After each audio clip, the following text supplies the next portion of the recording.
ಕಾರಣವೇ ಇಲ್ಲೂ ನಿದ್ದೆ ಮಾಡಬಾರದು, ಎಚ್ಚೆತ್ತುಕೊಳ್ಬೇಕು. ಇಲ್ಲದಿದ್ದರೆ ನಮ್ಮ ಅವನತಿ ಆಗುವುದರಲ್ಲಿ ಸಂಶಯ. ನಂದಿನಿ ತೀರದಲ್ಲಿ ಚೆಲುವೆಯವರಿದ್ದಾಳೆ ಎನ್ನುವಂತಹ ವಾರ್ತೆಯನ್ನು ಚಂಡ ಪ್ರಚಂಡರಿಂದ ತಿಳಿದುಕೊಂಡೆ. ಅವಳನ್ನು ಪಡೆಯುವಂತಹ ಉದ್ದೇಶದಿಂದ ನಂದಿನಿ ತೀರಕ್ಕೆ ಹೋದೆ. ಅವಳು ಹೆಣ್ಣಲ್ಲ, ಅವಳು ಮಾರಿ ಮಾರಿ ನಮ್ಮ ಒಡೆಯ ಸಿಂಹನನ್ನು ಕೊಂದಂತಹ ಮಾರಿಯ ಒಡೆಯನ ಉಪ್ಪನ್ನನ್ನು ತೀರಿಸಬೇಕು ಎನ್ನುವುದಾಗಿ ತೀರ್ಮಾನಿಸಿ ಅವಳನ್ನು ಕಡಿದಕ್ಕೆ ಮುಂದಕ್ಕೆ ಹೋದರೆ ಕಲ್ಲಿನಲ್ಲಿ ಮಾಯವಾಗಿ ಬಿಟ್ಟ. ಅದನ್ನು ಅವಳನ್ನು ಎಳೆದೊಯ್ಯುವುದಕ್ಕೆ ಚಂಡ ಪ್ರಚಂಡವನ್ನು ಕಳಿಸಿ ಚಂಡ ಪ್ರಚಂಡನನ್ನು ಚಂಡಿಕೆಯಾಗಿ ಅಂತಹ ಹೆಮ್ಮಾರಿಯನ್ನು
ಮಾಡಿದ್ದು ಅಪರಾಧ ಒಪ್ಪಿಕೊಂಡು ನಮ್ಮ ವರುಣಾಸುರ ಒಡೆಯನ ಮದುವೆ ಆದರೆ ಸರಿ, ಇಲ್ಲದನ್ನ ಮುಟ್ಟಿಯಲ್ಲಿ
ನಮ್ಮದಾದಂತ ನಂದಿನಿ ನದಿ ತೀರಕ್ಕೆ ಬಂದು ದೊಡ್ಡದಾದ ಬಂಡೆ ಮೇಲೆ ಕುಳಿತು ನೀರಿಗೆ ಕಾಲನ್ನು ಚಾಚಿ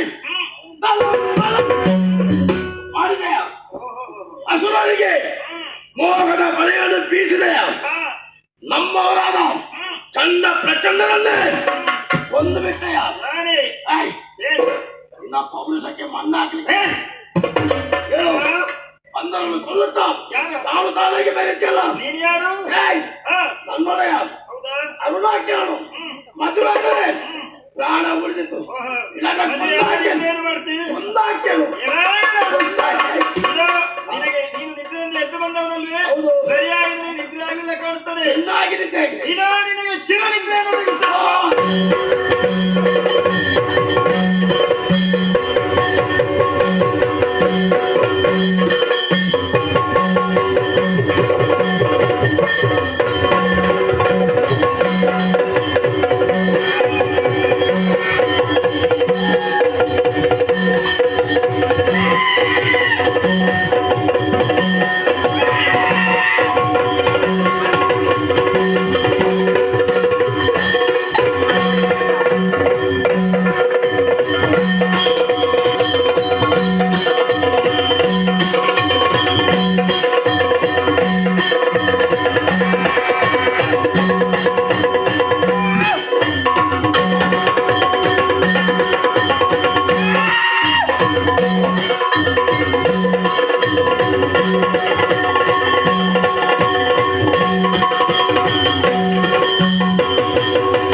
ಈತಲಾಗಿಸದಿ ನಾದಿ ಕಣ್ಣೀರಿನ ಅಭಿಷೇಕದಿಂದ ದಿಸುತ್ತ ಮಗನ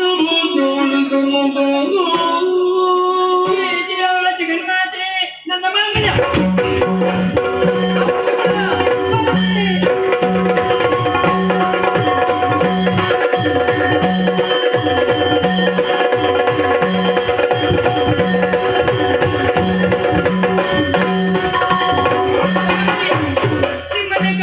ಓಡಾಡಿಕೊಂಡು ಬಂದವಳು ನಾನು. ನನಗೆ ಜಿಲ್ಲೆಯಲ್ಲಿರುವ ಕರೆದುಕೊಂಡು ಬರ್ತೀನಿ ಅಂತ ಮಾತು ಕೊಟ್ಟು ಹೋದವರು ನೀವು. ಮತ್ತೆ ಮಾತನಾಡೋದಕ್ಕೆ ಬದಕ್ಕೆ ಬರಲಿಲ್ಲ. ಕರೆದಿದ್ದೀರಾ? ಎಲ್ಲಿದ್ದಾನೆ ಅವಳು? ಮತ್ತೆ ನೀವು ತಪ್ಪಾಗಿ ತಿಳಿದುಕೊಂಡಿದ್ದೀರಿ. ಜಗತ್ತಿನಲ್ಲವೇ ಲೋಕಮಾತೆಯಲ್ವೇ ಇವಳು? ಲೋಕಮಾತೆ ಹೌದು. ಲೋಕಮಾತೆಗೆ ನಮ್ಮಲ್ಲಿ ಯಾಕೆ ಕಾರಣ ಉಂಟು. ಯಾರು ತಪ್ಪನ್ನು ಮಾಡ್ತಾರ ಅಂತವರಿಗೆ ಶಿಕ್ಷೆಯನ್ನು ಕೊಡ್ತಾ ಇದ್ದಾಳೆ. ನಾವೇನು ತಪ್ಪು ಮಾಡಿದ್ದೇವೆ? ಏನು ತಪ್ಪು ಮಾಡಲಿಲ್ಲವೇ? ಏನು ಮಾಡಿದ್ದೇವೆ? ಏನುವರೆದ ಬಾಲಕರ ತಲೆಯನ್ನು ಕಡಿಯೋದಕ್ಕೆ ಮುಂದಾದಿರಲ್ಲ. ಯಾಕೆ ಬೇಕಾಗಿ ನಮ್ಮನ್ನು ವಿರೋಧಿಸಿದವರ ತಲೆ ಕಡಿಯುವುದು. ಮಾನಭಂಗ ಮಾಡಿದ ಯಾಕೆ? ನಮ್ಮನ್ನು ವಿರೋಧಿಸ್ತಾರೆ ಅವರು. ದೇವಾಲಯದ ಪುಡಿ ಮಾಡಿದ ಯಾಕೆ? ನಾನೇ ದೇವ. ನೀವು ದೇವರ ಹೌದು. ನಿಮಗೆ ಭಕ್ತರಿದ್ದಾರ? ಹೌದು. ನಂಬಿದವರಿಗೆ ಏನನ್ನು ಕೊಟ್ಟಿದ್ದೀರಿ? ಭಕ್ತರಲ್ಲೇ ಕೇಳು. ದೇವರೇ, ಹಾ. ನೀವು ಗಳಿಸುವಂತಹ ಕೆರಳ ಮತ್ತು ವಂಚನೆಗಳನ್ನು ದೇವಿ ದಂಡಿಕೆಯಾಗಿ ಕೊಂದು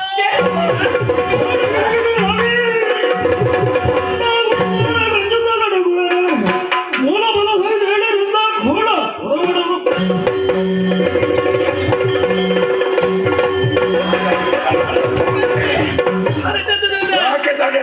ಹೊರಟದ್ದು ದೂರ. ಹೆಮ್ಮಾರಿಯನ್ನು ಕಡಿಯುವುದಕ್ಕೆ ಯಾಕೆ? ಅಗತ್ಯ ಉಂಟೆ. ನಾನಿದ್ದೇನಲ್ಲ, ನಾನು ಹೋಗ್ತೀನಿ. ನೀನು ಅವಳು ಹೆಣ್ಣು, ನೀನು ಹೆಣ್ಣು. ಹ, ಹೋಗು. ಕಡಿತಲ್ಲ ಅವಳು. ಯಾಕೆ? ಕಡಿಯವಳ ತಲೆ. ಯುದ್ಧಕ್ಕಾಗಿ ಹೋಗುವುದಲ್ಲ. ಜಗನ್ಮಾತೆಯಲ್ಲಿ ಸರಗಟ್ಟಿ ಬೇಡ್ತೇನೆ. ನನ್ನ ಮಾಂಗಲ್ಯ ಉಳಿಸೇನು ಹಾಗೆ ಬೇಡ್ತೇನೆ ನಾನು.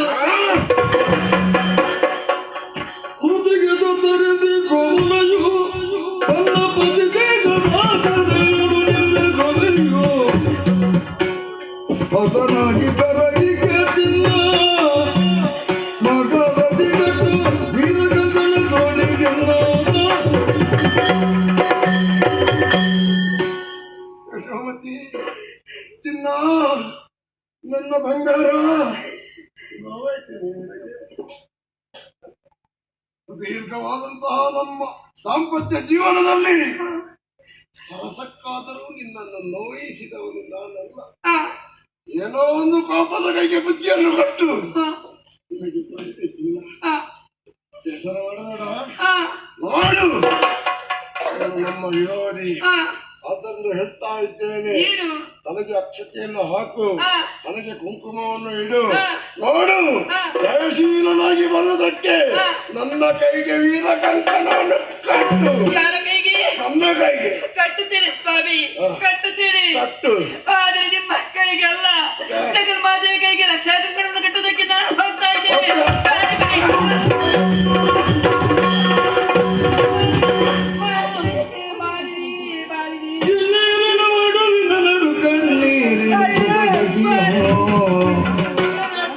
ಕನ್ನಿಯೊಳಗೆ ಕರೆದಂತನು ಮೌನಿತ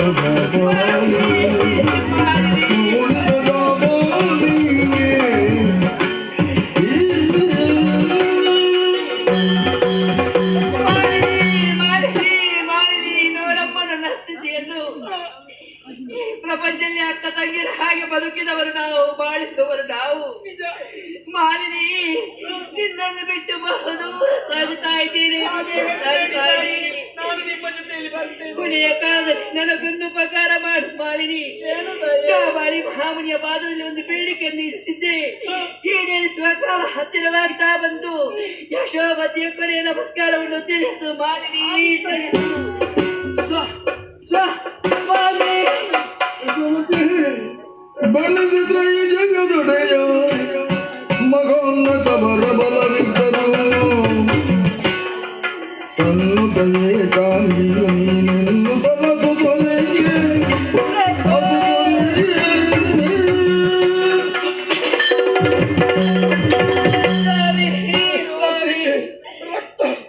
ನೋಡಿ ನನ್ನ ಸ್ಥಿತಿಯನ್ನು ಕಣ್ಣಾರೆ ನೋಡಿ. ಮೂರು ಲೋಕದ ಪ್ರಭು, ಮೂರು ಲೋಕದ ವಿಪು ಎಂದೆನಿಸಿ ಬೆರೆದವರು ನೀವು. ಕೊನೆಯ ಕಾಲದಲ್ಲಿ ಎಲ್ಲವನ್ನ ಎಲ್ಲವನ್ನು ಕಳೆದುಕೊಂಡಿರಲ್ಲ, ಎಲ್ಲವನ್ನು ಕಳೆದುಕೊಂಡಿರಲ್ಲ. ಇಲ್ಲ ಎಲ್ಲ ಮನೆಗೆ ಇಲ್ಲ, ನಿಮ್ಮ ಜೊತೆಯಲ್ಲಿ ಬದುಕುವಂತ ಪುಣ್ಯವನ್ನು ಗಳಿಸಿಕೊಂಡು ಬಂದಿಲ್ಲ. ಅದು ಆ ಕಡೆ ನೋಡಿ, ಯಾರು ನನ್ನನ್ನು ಕರೆಯುತ್ತಾ ಇದ್ದಾರೆ. ಇನ್ನು ಏಳು ಏಳು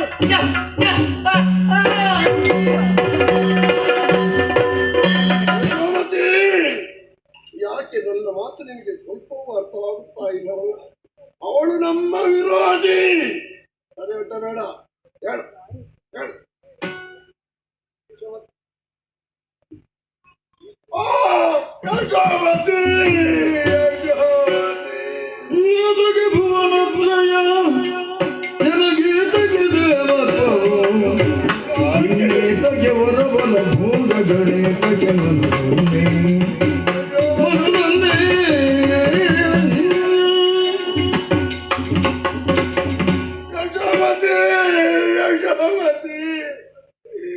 ನನ್ನನ್ನು ಆಗಲಿ ದೂರ ಹೋದೆ ಯಶೋಮತಿ, ದೂರ ಹೋದೆಯ.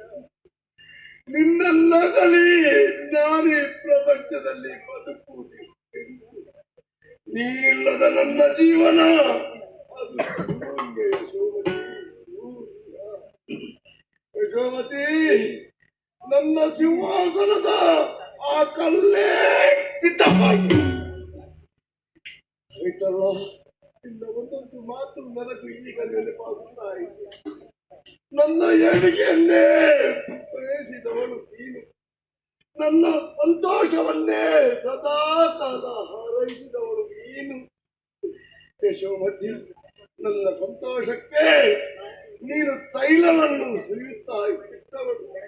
ಇಂದು ನನ್ನನ್ನಾಗಲಿ ಹೋದ ಮೇಲೆ ನಿನ್ನನ್ನಾಗಲಿ ನಾನೆಂದು ಬದುಕುವುದು ಬೇಡ ಬೇಡ.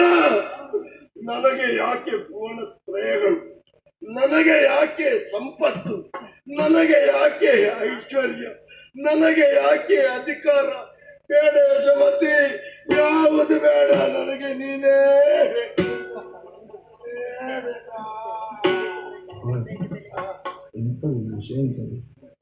ವಿಷಯ ಗೊತ್ತೇ ಆಗಲಿಲ್ಲ ನನಗೆ. ಇಷ್ಟೊತ್ತು ನಾನು ಬೊಬ್ಬೆ ಆಗ್ತೇನೆ. ನನ್ನ ಹೆಂಡತಿ ಸತ್ತಿದ್ದಾಳೆ. ಅದಕ್ಕೆ ಒಳ್ಳೆ ಕಥೆ ಆಯ್ತು. ಈಗ ನನ್ನ ಹೆಂಡತಿ ಸತ್ತದ್ದು, ಬೇರೆಯವರ ಹೆಂಡತಿ ಸತ್ತದ್ದಲ್ಲ. ಹೆಂಡತಿ ನಿನ್ನ ಹೆಂಡತಿ ಸತ್ತು ಮತ್ತೆ ನನ್ನ ಹೆಂಡತಿ ನನ್ನನ್ನು ಅಗಲಿದರೆ ನನಗೆ ಅವಳ ಯೋಚನೆ ಆಗುದಿಲ್ವೇ? ನೀನು ಸಾಮಾನ್ಯ, ನೀನು ದೇವರಲ್ಲ. ಓ, ದೇವರ ಹೆಂಡತಿ ಸಾಯಲಿಕ್ಕಿಂತ ಇಲ್ಲ, ಸತ್ತರು ಬದುಕಿಸ್ತೇನೆ. ಹೌದು. ನಾನೀಗ ದೇವರು. ಈಗ ಯಾರೇ ಸತ್ತಲ್ಲಿ ಈಗ ಬದುಕಿಸ್ತೇನೆ, ನಾನು ದೇವರು. ಯಶೋಮತಿ, ಈ ಅರುಣ ದೈತ್ಯ ಹೇಳ್ತಾ ಇದ್ದೆ.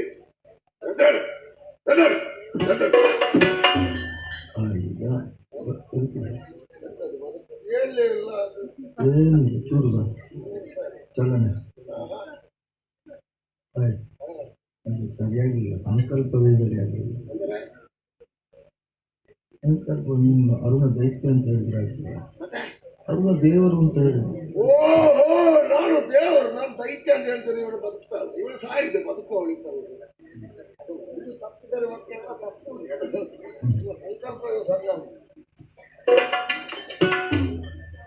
ಯಶೋಮತಿ, ಈ ಅರುಣ ದೇವ ಹೇಳುತ್ತಾ ಇದ್ದಾನೆ, ಉತ್ತಿಷ್ಟ ಉತ್ತಿಷ್ಟ ಉತ್ತಿಷ್ಟ. ಹೇಳುವಾಗಿ ಕಾಣುವುದಿಲ್ಲ, ಲಕ್ಷಣವಿಲ್ಲ. ಇಲ್ಲ. ನೀವು ದೇವರು ಆಗಲಿಲ್ಲ.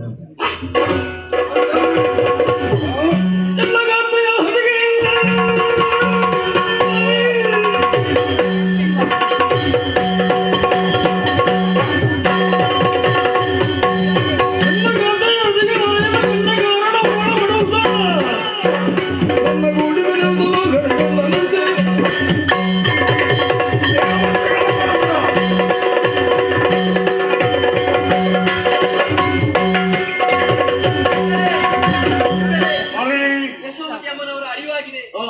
ಅವರ ಗಂಡನಿಗೆ ಮೋಕ್ಷವನ್ನು ಕೊಡಿಸಬೇಕು. ಹೌದೇ ಹೇಳಿದ್ದಾರೆ.